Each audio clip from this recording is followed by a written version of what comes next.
राहुल गांधी का poster banner फाड़ देंगे, उनकी गाड़ियों को आपके कार्यकर्ता तोड़ फोड़ देंगे, तो क्या होगा इससे? इससे राहुल गांधी की लोकप्रियता बढ़ेगी और आपकी विश्वसनीयता घटेगी। तमाम धार्मिक एजेंडे के बावजूद और तमाम लाभार्थियों को लाभ पहुंचाने के बावजूद आपके अंदर कहीं ना कहीं एक खौफ है, एक डर है। कई दिनों से जो नाटकीय घटनाक्रम झारखंड में चल रहे थे दोस्तों, उसका पटाक्षेप हो गया है। लेकिन क्या सच पटाक्षेप हो गया है? मुख्यमंत्री हेमंत सोरेन की गिरफ्तारी होगी? ईडी ने पूरी तैयारी कर ली है या सेंट्रल गवर्नमेंट चाहती है उनकी गिरफ्तारी, या ये सिर्फ एक प्रेशर पॉलिटिक्स है? एक फिल्मी गाना है दोस्तों, तुम अगर मुझको ना चाहो तो कोई बात नहीं, तुम किसी और को चाहोगी तो मुश्किल होगी। तो दोस्तों सलाम, नमस्ते, सत श्री अकाल और जय भीम, जोहार। तो ये मुश्किल घड़ी है झारखंड के लिए भी, झारखंड के आदिवासियों मूलवासियों के लिए भी और हेमंत सोरेन के लिए भी, जेएमएम के लिए भी, इंडिया अलायंस के लिए भी। लेकिन आज की खबर यह है दोस्तों कि फिलहाल ईडी ने पूछताछ कर ली है। दोपहर 1 बजे ईडी की 8 से 10 गाड़ियां मुख्यमंत्री आवास कांके रोड पहुंची थी। हालांकि बातचीत शुरू होने में 1.5 घंटे विलंब हुआ और 2:30 बजे से बातचीत शुरू हुई। उसके बाद बातचीत खत्म होने के बाद हेमंत सोरेन बाहर निकले, अपने कार्यकर्ताओं से मुखातिब हुए और उनके अंदर उत्साह का संचार किया। हालांकि उनके चेहरे पर कोई ऐसा भाव नहीं था, लेकिन वो जताने की एक कोशिश जरूर कर रहे थे कि मैं डरा नहीं हूं, मैं डिगा नहीं हूं, मैं डटा हूं और डटा रहूंगा। इसके बाद तो शोर शराबा होता रहा, कार्यकर्ता जिंदाबाद के नारे लगाते रहे। दोस्तों चलिए पूरी कहानी आपको बताते हैं। यह दरअसल एक जमीन घोटाले का मामला है जिसको लेकर ईडी लगातार सम्मन भेज रही थी। 8वें सम्मन के बाद मुख्यमंत्री हेमंत सोरेन ने समय दिया बातचीत करने का, और बातचीत आज यानी कि 20 जनवरी को तय हुई थी। पहले बात यह थी कि 11 बजे ईडी के अधिकारी पहुंचेंगे, लेकिन उनके पहुंचने में देर हो गई और दोपहर 1 बजे उनका काफिला पहुंचा। इससे पहले जेएमएम के कार्यकर्ता समूचे राज्य में दरअसल एक तरह का उन्होंने केंद्रीय सरकार को लेकर मुनादी सी कर दी थी। हर जगह विरोध प्रदर्शन हो रहे थे, चाहे संथाल में हो, साहबगंज में हो या रांची में हो। कल भी बड़ा प्रदर्शन रांची में हुआ। दर्जन भर आदिवासी संगठन, मूलवासी संगठनों ने प्रदर्शन किया और बार बार उनका ये कहना था कि डराएं नहीं, हम डरने वाले नहीं हैं और गिरफ्तारी नहीं होनी चाहिए, ईमानदारी से जांच होनी चाहिए। और ये तक कहा गया था कि अगर बंगाल में पत्थर चले हैं तो यहाँ अगर ईडी अधिकारियों ने गड़बड़ कुछ की तो यहाँ तीर और धनुष चलेगा, और तीर और धनुष सामान्य तीर नहीं होगा, जहर बुझा तीर होगा वो। लेकिन ऐसा तो कुछ हुआ नहीं। हालांकि सुरक्षा के चाक चौबंद थे। ईडी कार्यालय के आसपास भी सुरक्षा कड़ी कर दी गई थी और उसके बाद फिर हेमंत सोरेन का जो आवास है, मुख्यमंत्री आवास है, उसके आसपास भी।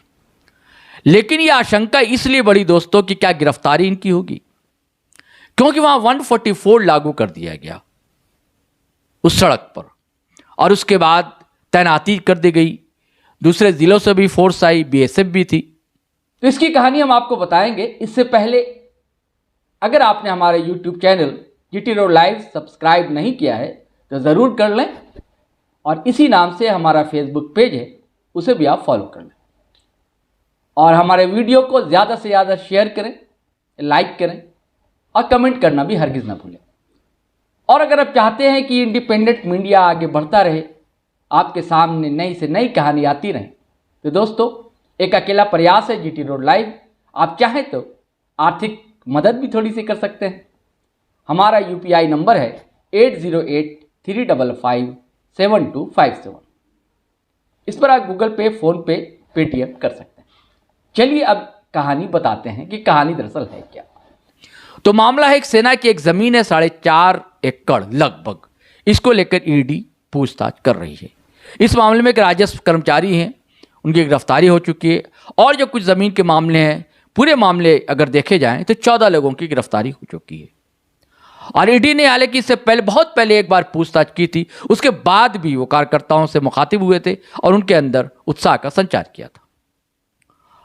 और इस बार जो है दरअसल अब लोग समझ गए, जनता भी समझ गई कि ईडी दरअसल जो है केंद्र के इशारे पर नाच रही है।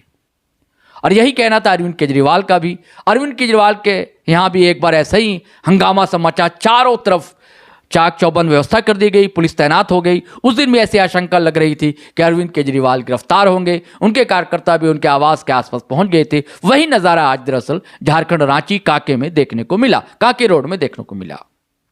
हालांकि कार्यकर्ता तो कल से ही यहाँ रांची पहुंच चुके थे और आज जो है दिन से ही चारों तरफ के रास्ते भी बंद थे, जाम था। आज रांची शहर जाम रहा, जगह जगह सड़कें जाम मिली कार्यकर्ताओं के कारण।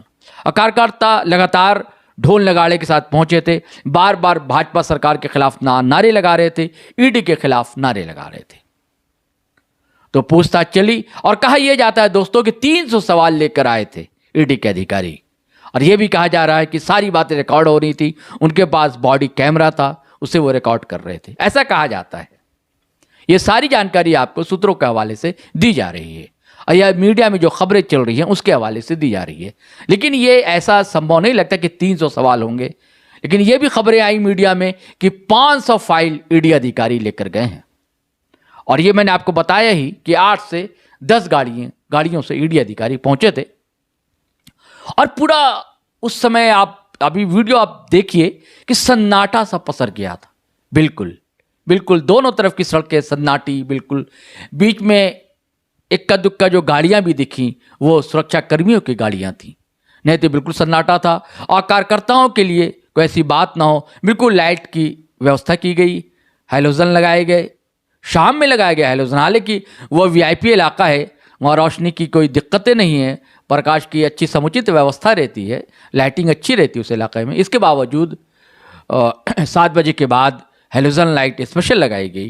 दरअसल उस समय ऐसा लग रहा था कि वो कार्यकर्ताओं को किसी तरह की दिक्कत नहीं हो। और जब भी हम लोगों को लग रहा था कि मुख्यमंत्री जो है आवास से बाहर निकलेंगे ईडी अधिकारियों के जाने के बाद और ज़रूर अपने कार्यकर्ताओं के बीच अपनी बातें रखेंगे। और उन्होंने अपनी बातें रखी और उन्होंने कहा, बस यही बात कही, उन्होंने ज़्यादा कहा नहीं, बस हौसला अफजाई की अपने कार्यकर्ताओं की। वो बताना चाहते थे कि मैं डरा नहीं हूँ, मैं डिगा नहीं हूँ। दोस्तों इस संबंध में आपने पिछला वीडियो देखा होगा, हमने और सीनियर जर्नलिस्ट जिनकी अच्छी पकड़ है झारखंड की राजनीति पर और समाज पर, शंभुनाथ चौधरी, उनसे बातचीत की थी। वो वीडियो आपने देखा होगा। तभी हम लोगों ने ये कहा था कि ये डरेंगे नहीं, डटे रहेंगे। और दरअसल डटे हुए। लेकिन अभी भी एक आशंका तो है दोस्तों कि ये कहीं सेंट्रल गवर्नमेंट की प्रेशर पॉलिटिक्स है कि आज छोड़ दिया गया, कहीं ऐसा तो नहीं है कि इनकी गिरफ्तारी हो जाएगी। तलवार तो लटक रही है, इससे इनकार नहीं किया जा सकता। क्योंकि आप जानते हैं ईडी का खेल क्या है और ईडी किसके इशारे पर आज काम कर रही है। क्योंकि इंडिया अलायंस मजबूती से आगे बढ़ रहा है। और ख़बर ये है दोस्तों कि अब लालू प्रसाद और तेजस्वी यादव पर भी ईडी ने उनको सम्मन भेजा है। और बीच में मामला फिर रुका तो नहीं था। बस ये सब सारी चीज़ें जो है एक दबाव की राजनीति होती है। क्योंकि उधर नीतीश कुमार हैं, आपने कल भी वीडियो देखा, नीतीश कुमार पर भी एक दबाव है। और नीतीश कुमार 60-40 के मामले में अटके हुए हैं कि 60% ये मामला है कि इंडिया की तरफ जाएं या 40% ये मामला है, लोगों का कहना है कि वो इंडिया अलायंस की तरफ रहें। और हेमंत सोरेन भी फिलहाल इंडिया अलायंस की तरफ हैं। लेकिन दोस्तों तेजी से एनडीए के कदम बढ़ रहे हैं। भाजपा के लोग लगातार कह रहे हैं कि इस बार 400 पार, यानी कि 400 सीटों से पार। लेकिन सवाल ये है दोस्तों कि तमाम राम लहर के बावजूद आखिर ये प्रेशर पॉलिटिक्स क्यों भाजपा के नेता आजमा रहे हैं, उनके दिग्गज जो लीडर हैं वो आजमा रहे हैं। जो कि कहा जाता है कि विश्व के नेता हैं, वो सिर्फ देश के नेता नहीं है, बल्कि उन्हें अवतारी पुरुष भी कहा जाता है। लेकिन डर किस बात का? ये विपक्षी नेताओं को क्यों गिरफ्तार करना चाहती है सरकार? ऐसा नहीं है कि भ्रष्टाचार या घोटाले में सिर्फ विपक्ष के लोग ही फंसे हैं। आपने कई मामले देखे, महाराष्ट्र के कई नेता थे जो आ गए इनके पास, जो कहा जाता है ना कि डिटर्जेंट मशीन है इनके पास। और ये हेमंत विश्वा शर्मा जो कि आज राहुल की यात्रा को न्याय यात्रा नहीं, उसे भी हिंदू मुस्लिम का रूप दे रहे हैं, उसे मियाँ यात्रा कह रहे हैं। वो भी कितने घोटाले के आरोप थे। और आज राहुल गांधी ने कल कहा, भी खुलेआम कहा राहुल गांधी ने कि हेमंत विश्वा शर्मा सिर्फ नहीं भ्रष्टाचार हैं, उनका पूरा परिवार जो है भ्रष्टाचार में डूबा हुआ है, चाहे उनकी पत्नी हो चाहे उनके बच्चे हों। क्योंकि वो अच्छी तरह जानते वो कांग्रेस में थे, वो चाहते थे कि वो कांग्रेस से अलग हो जाएं, और आखिर वो भाजपा में चले गए। तब भाजपा बड़ी बड़ी मांग करती थी, ईडी की कार्रवाई कर रही थी, और जब वो भाजपा में चले गए बिस्वा शर्मा, तो सारी कार्रवाई ठप हो गई। वैसे अजीत पवार के साथ हो रहा है। तो ये एक तरह के प्रेशर पॉलिटिक्स है दोस्तों।